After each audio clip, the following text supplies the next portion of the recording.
Here's Goetz. That's the name of this machine. That is actually a person's last name. There was a Mr. Goetz that lived down the block from my parents when I was a kid, and I knew him, and he had a boat, and said hello to him every now and again, and that was it. Well, you know, they were old then, and Mr. Goetz sadly had passed away. His widow still lived there for some time, and eventually she threw out his computer, complete with a 21-inch Trinitron Dell monitor, and all the data intact on it. I may even have it saved somewhere, I don't know, but whatever, there was nothing. I did explain that I already upgraded the RAM to 768. These are the continuity RIMs. And now we have to see if the AGP card will fit in here. Okay, I know this system works. I already have booted it. Let me unplug it. Whatever's plugged in, the keyboard, mouse, power, and video. And we will take it over here and open it. I think it has AGP. Yes, it does. AGP is right over here.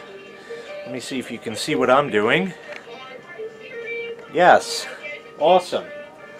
So it's, I guess that's the original card that it came with.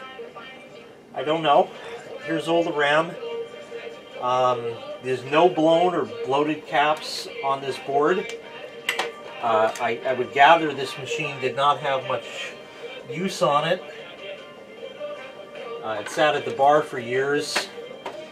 There was a mishap with a fallen TV that I think the shockwave killed the hard drive in it, and I went through a bunch of those, finding out that all of my IDE hard drives were dead, but eventually got some dirt cheap.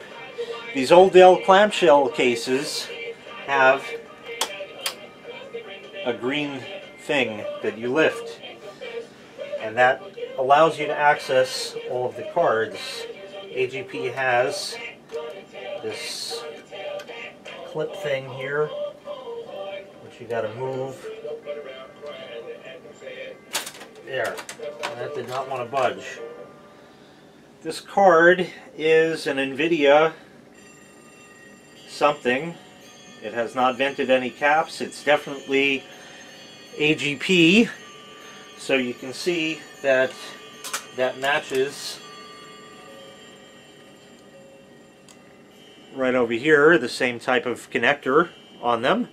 So this card can go in. I don't know if this is going to need drivers for it under Windows XP. I surmise it will. Hopefully it'll actually work. Because there were different speed AGP slots. You know, 1x, 2x, 4x, I think even 8x. We'll get that back in a minute. Get this video card into position and install it. Okay. And pop the slot cover back in and clip that down. So now we have upgraded RAM and quote-unquote upgraded the video card.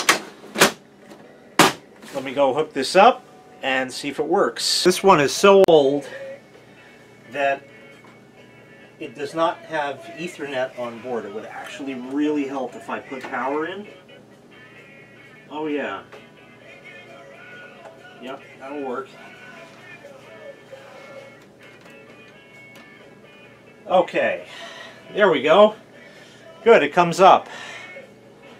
Yeah, this thing is so old it does not have Ethernet on board. And I think that answered the question of whether or not I was going to end up installing this USB 2 card.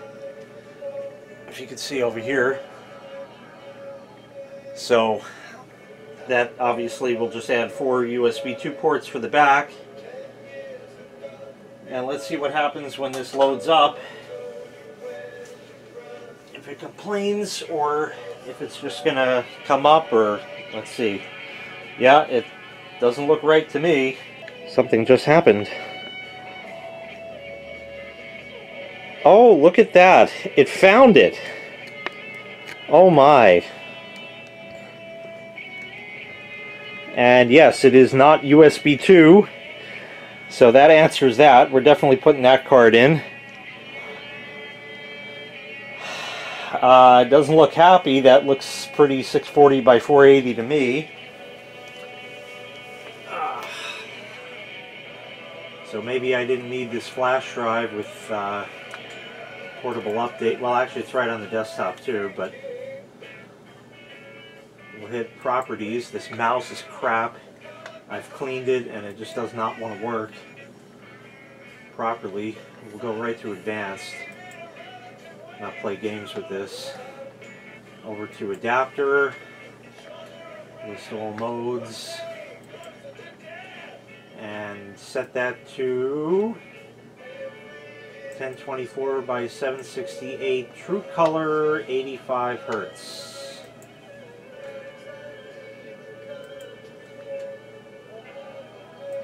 We'll hit OK.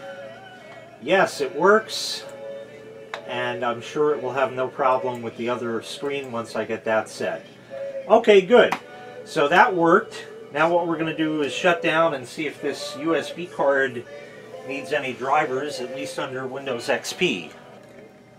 Okay, now there's two places I can put the USB 2 card. Ideally, I would put it here, but I don't want to impede any airflow whatsoever for that video card. So instead, we're going to put it in the bottommost slot. We'll remove the slot cover bracket and stick this card in. This is a StarTech card. Says it's PCI 425 USB. I picked it up in my travels at one point or another. It's kind of a little bit of a tight fit. There we go. Yeah, these bottom slots are not that comfortable to work with. But it's in.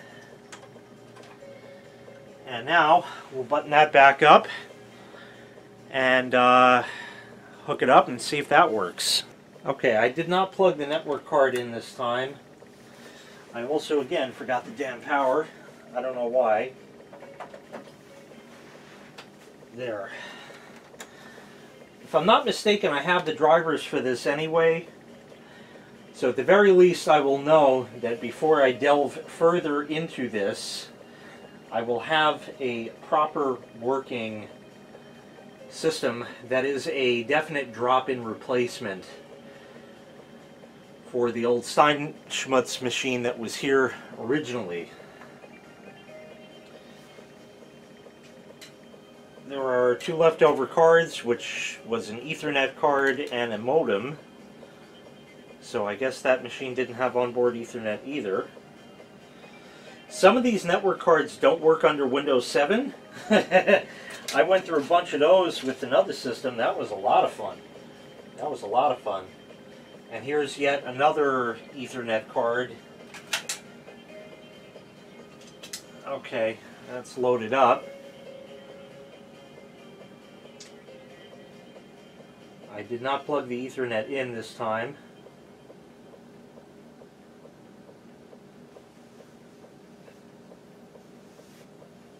USB controller, ALI, PCI to USB open host controller.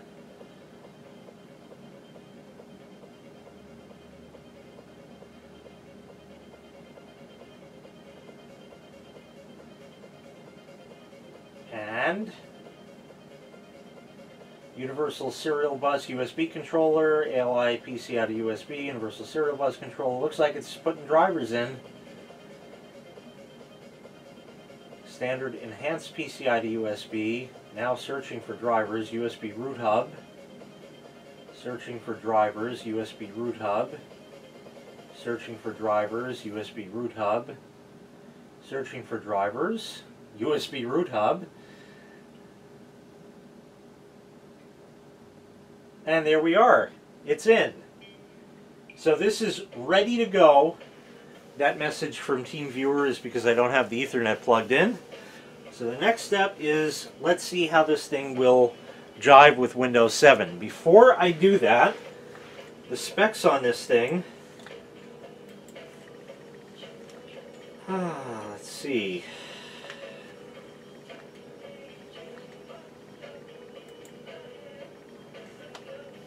Pentium 4, 2 gigahertz, 1.99 gigahertz, 768 meg of RAM. Okay, there we are. It's there. If we go to Device Mangler for a moment, everything's clean.